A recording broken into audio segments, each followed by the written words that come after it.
Okay, so I've tried to film this video twice now, and I sucked at it both the times because I was using my own notes. So I'm just gonna read the parts that I highlighted in this chapter out to you, and then explain it right after. So just a second, I gotta scroll back to the beginning of the chapter. Oh, and this is Atomic Habits, chapter 3. It's about how to build habits in 4 steps. 4 steps. That's it. 4 steps. You got it. Yeah. So hold up. Give me 2 seconds.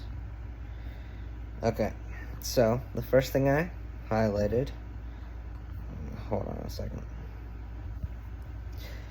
Okay. So the first thing I highlighted was about this guy.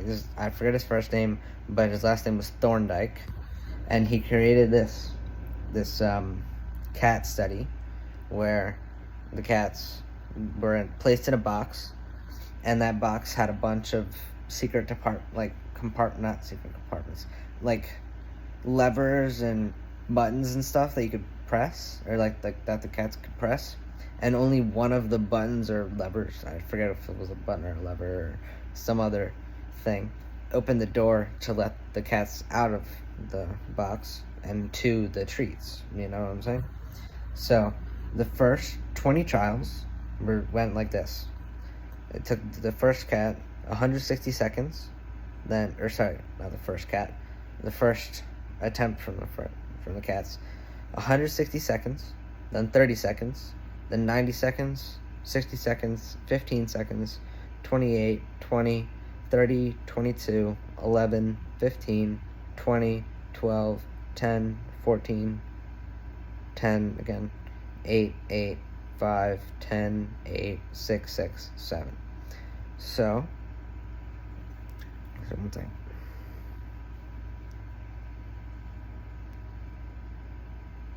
Okay, so with practice, each cat made fewer errors and their actions became quicker and more automatic. Rather than repeat the same mistakes, the cat began to cut straight to the solution. From his studies, Thorndike described the learning process by stating, behaviors followed by satisfying consequences tend to be repeated, and those that produce unpleasant consequences are less likely to be repeated. His work provides the perfect starting point for discussing how habits form in our own lives. It also provides answers for some of the fundamental questions like, what are habits, and why does the brain bother building them at all? So yeah, that's the first thing I highlighted. Then the next thing is, the process of habit formation begins with trial and error. Whenever you encounter a new situation in life, your brain has to make a decision. How do I respond to this? The first time, your brain has to make a decision, and the decision is, or the question that you would ask yourself is, how do I respond to this? And then, the first time you come across a problem, you're just trying things out to see what works, and then that's the end of my highlight, and that's basically just saying the process of habit formation begins with trial and error, and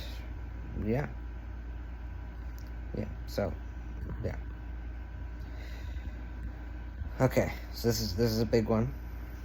Actually, okay, here, I'll read it aloud and then I'll paraphrase it after. Occasionally, like a cat pressing on a lever, you stumble across a solution, you're feeling anxious, and you discover that going for a run calms you down. You're mentally exhausted from a long day of work, and you learn that playing video games relaxes you. You're exploring again, and then bam, a reward, After you stumble upon an unexpected reward, and you alter your strategy for next time. Your brain immediately begins to catalog the events that preceded the reward. Wait a minute, that felt good. What did I do right before that? Is the question you ask yourself. This is the feedback loop behind all human behavior. Try, fail, learn, try differently. Yeah, perfect. Try, fail, learn, try differently. Awesome. So basically that is just going into, this is me paraphrasing it now. So, it's trial and error until you find the right solution for you. And then your brain begins to associate that solution and the reward from that solution. So basically, like the video game one. After a long day of work, you come home, you pick up your video game controller, and it relaxes you, just playing video games, shooting people on video games, and heading a ball into a net on video games. You know what I'm saying? All that good stuff from video games. Anyway, yeah. And, after you stumble upon an unexpected reward, you alter your strategy for next time. So next time when you get home from work, your brain knows that video games relax you. And then you just automatically, eventually it becomes automatic that you just pick up your video game controller and turn on the console, So yeah, there you go. Whenever you face a problem repeatedly, your brain begins to automate the process of solving it. So yeah, that's another simplified way of saying it, Habits are simply reliable solutions to recurring problems in our environment. Boom. You learn to lock in on cues that predict success and tune out everything else.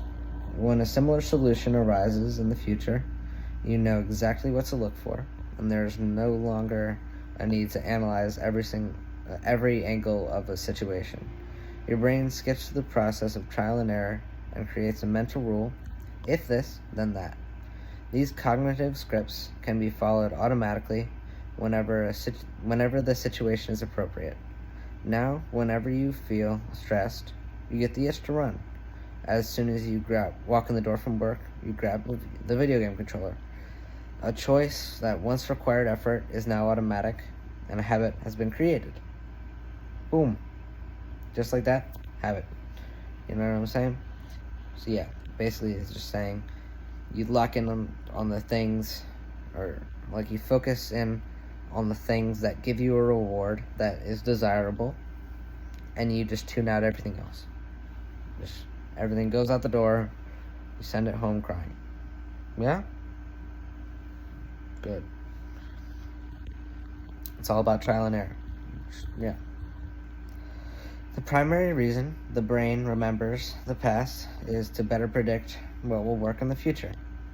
Habits reduce cognitive load and free up mental capacity so you can allocate your attention to other tasks. So yeah. It's just your brain pawning off, stuff that can be automated to your whatever part of your brain holds all your automatic processes. Anyway, yeah. Such questions here. One sec. So the argument goes like this: will habits make my life dull? I don't want to pigeonhole myself into a lifestyle I don't enjoy. Doesn't so much routine take away the vibrancy and spontaneity of life? That's the question. And the answer is hardly. Such questions set up a false dichotomy. I don't know what that is, but yeah. They make you think that you have to choose between building habits and attaining freedom. In reality, the two complement each other. Habits don't restrict freedom, they create it. And basically, it just goes into how when you pawn off the stuff that can be automated to that part of your brain that automates stuff, you have more time to think about the stuff that you enjoy. So say, with my water bottle thing, I want water. So my habit is now to just refill my water bottle, and it's automatic, and I don't even have to think about it while I'm thinking about, or like while I'm refilling my water bottle, and I'm not thinking about it, I could be thinking about, how good it's going to be to go to sleep later, or how good it's going to be once I save $500. You know what I'm saying? It's things like that. Okay. If you're always being forced to make decisions about simple tasks, when should I work out? Where do I go to write? When do I pay the bills? Then you have less time for freedom. It's only by making the fundamentals of life easier that you create the mental space needed for free thinking and creativity. And that's just talking about what I was talking about just now. Anyway, conversely, when you have your habits dialed in and the basics of life are handled and done, your mind is free to focus on new challenges and master the next set of problems. Building habits in the present allows you to do more of what you want in the future. That's continuing off of that last little bit. Yeah. The process of building habits can be divided into 4 simple steps. And this is the goodies. Cue, craving, response, and reward. So I'm going to explain this in my own way, and then I'm going to explain it in the book way. Anyway, so cue, from my perspective, is like your brain telling you that you need something or want something. Or no, or let me restart. A cue is you recognizing something that you did in the past that, yielded a good reward, and your brain is predicting that that's going to give that reward again. So it's, it's going to get you to crave that. That goes into the next thing, and craving. That's your motivation behind doing anything at all, Why do something if, you don't actually want to do it? There's plenty of reasons for specific things. But anyway, yeah. And then the response is about your actual habit and what you're, going to be doing, to make that work, to actually go get the the reward. And the reward is the reward, and that's going to be satisfying that craving and also giving its own reward as well. So yeah, awesome. So now I'm going to go into the book's way. This is just a huge bit that I highlighted. The process of building a habit can be divided into 4 simple steps: cue, craving, response, and reward. Breaking it down into these fundamental parts can help us understand what a habit is, how it works, and how to improve it. And then it shows a graph, and it's cue, craving, response, and reward, and then 1, 2, 3, and 4, and then the time is just going like that. And yeah, that's the graph. This 4-step pattern is the backbone of every habit, and your brain runs through these steps in the same order each time. First, there's the cue. The cue triggers your brain to initiate a behavior. It is a bit of information that predicts a reward. Our prehistoric ancestors were paying attention to cues that signaled the location of primary rewards like food, water, and sex. Today, we spend most of our time learning cues that predict secondary rewards like money, fame, power, and status, praise and approval, love and friendship, or sense of personal satisfaction. And of course, these pursuits are also indirectly improve our odds of survival and reproduction, which is the deeper motive behind everything we do. And that's not coming from me, although I do believe that. Yeah. Okay. Cravings are the second step, and they are the motivational force behind every habit. Without some level of motivation or desire, without craving a change, we have no reason to act. What you crave is not the habit itself, but the change in state it delivers. You do not crave smoking a cigarette, you crave feeling the relief it provides. You are not motivated by brushing your teeth, but rather by the feeling of a clean mouth. You do not want to turn on the television, you want to be entertained. every craving is linked to a desire to change your internal state. So basically, that's like basically that's me craving water. So, my response is my habit to go refill my bottle. Yeah, just like that. And then my reward would be, a full water bottle. Okay. Cravings differ from person to person. In theory, any piece of information could trigger a craving, but in practice, people are not motivated by the same cues. Cues are meaningless until they are interpreted. So basically, yeah. So like, that's me. I personally love water. That's the only thing I ever drink, except for occasionally when I'm at work, I have like half a cup of mug root beer, but that's a separate thing. Somebody else might be like when they feel thirsty, they might be like craving some Pepsi or some kind of soda or tea, coffee, whatever. While I'm I'm the same amount of thirsty, or maybe I'm not the same amount of thirsty, but I'm the same thirsty. We just have different ways of satisfying that. So yeah, that's theirs. The cues are meaningless until they're interpreted. That's my interpretation of the interpretation. Anyway, the third step is response. The response is the actual habit you perform, which can take the form of a thought or an action. Whether a response occurs depends on how motivated you are and how much friction is associated with the behavior. If a particular action requires more physical or mental effort than you're willing to expend, then you won't do it. And your response also depends on your ability. It sounds simple, but a habit can only occur if you're capable of doing it.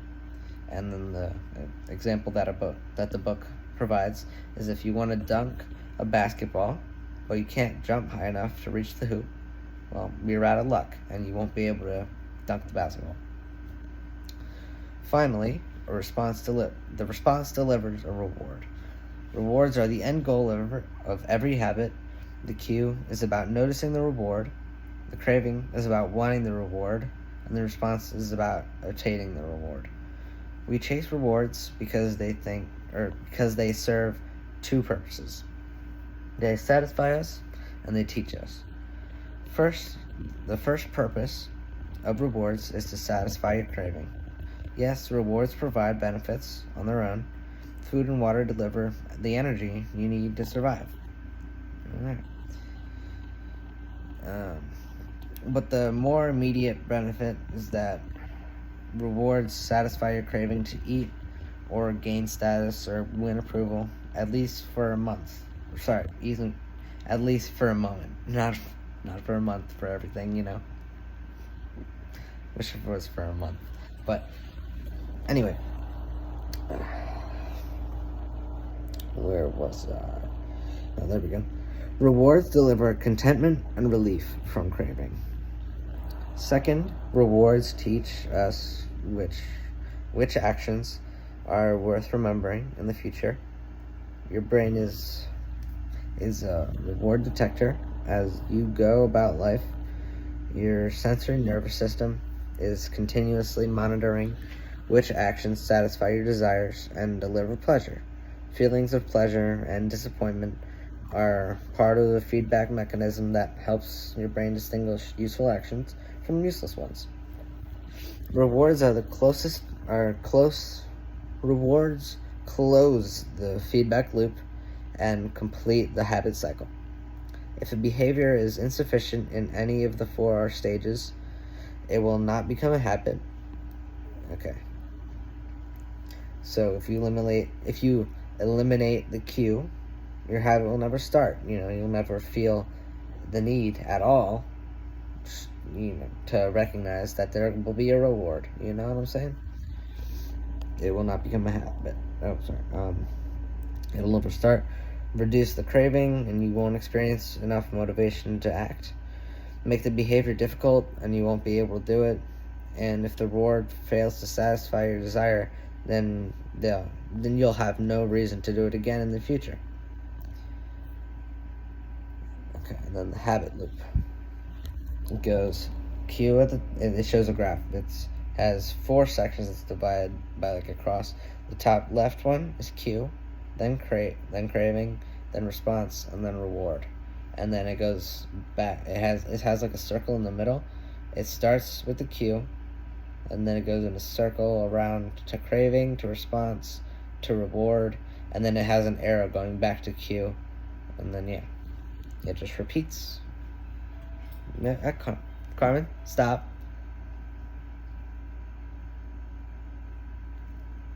Anyway, yeah, sorry about that. Okay.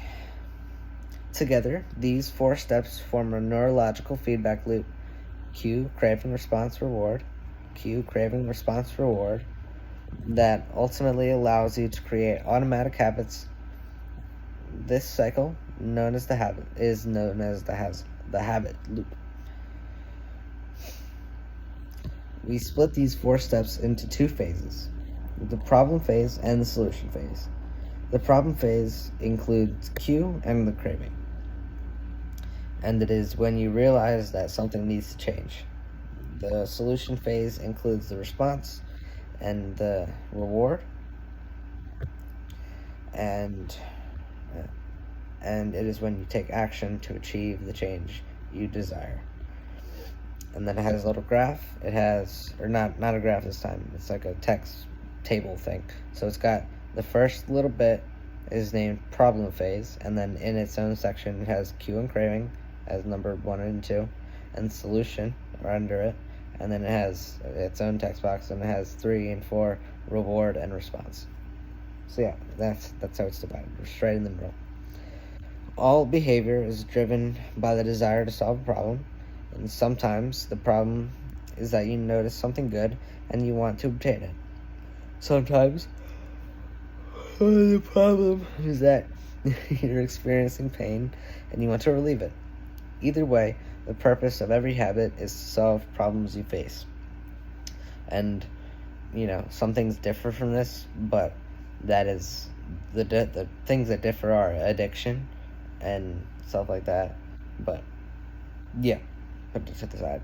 Anyway, forget my little note there. Anyway, it gives a couple of examples. I'll just list off 2 of them, the first 2.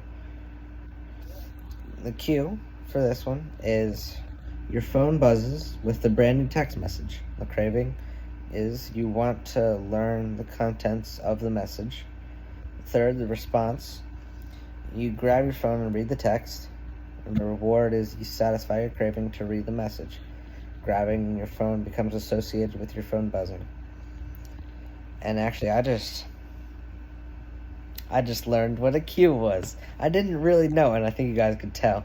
But now I realize that a cue is like what initiates the craving, or that was already explained. Anyway, yeah. So I get it now. I get it. Okay. The second one, problem phase. You are answering emails, and then that was the cue. The craving, you begin to feel stressed and overwhelmed by work, and you want to feel in control. And then the solution phase starts out with the response being, you bite your nails. And the reward for that is you satisfy your craving to reduce stress. Biting your nails becomes associated with answering emails. And then I'll do one more. My favorite one from this was, it starts out with the problem phase being cue. You wake up. Craving. You want to feel alert.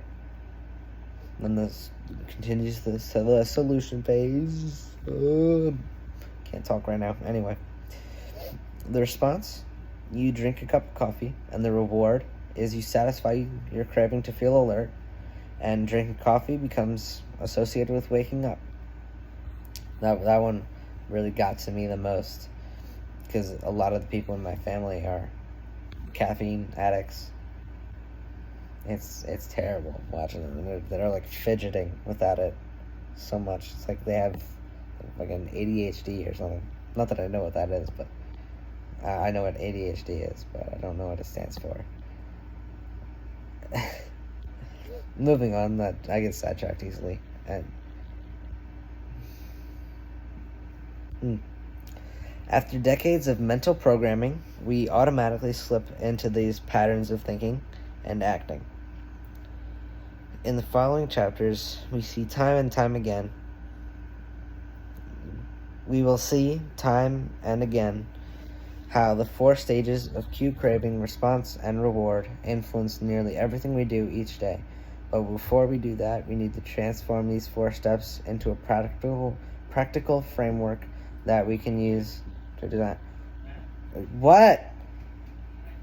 Yeah, sure. For a second, I'm making the video. Sorry about that.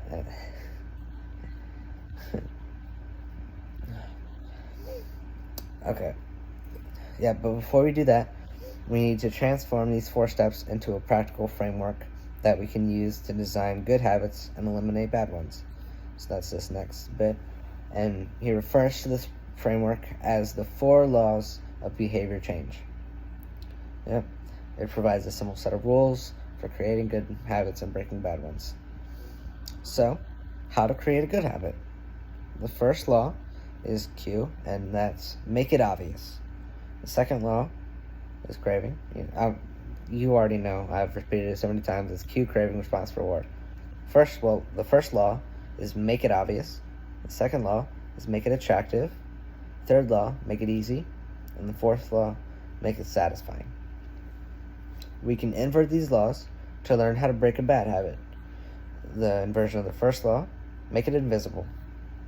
Inversion of the second law, make it unattractive. Third law, make it difficult.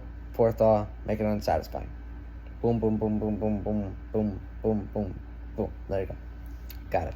Easy peasy. These laws can be used no matter what challenge you're facing. There's no need for completely different strategies for each habit. Whenever you change your behavior, you can simply ask yourself, how can I make it obvious? How can I make it attractive? How can I make it easy? And how can I make it satisfying? And vice versa. Okay. Every goal is doomed to fail if it goes against the grain of human nature. And your habits shaped by the systems in your life. Your habits are shaped by the systems in your life. There you go.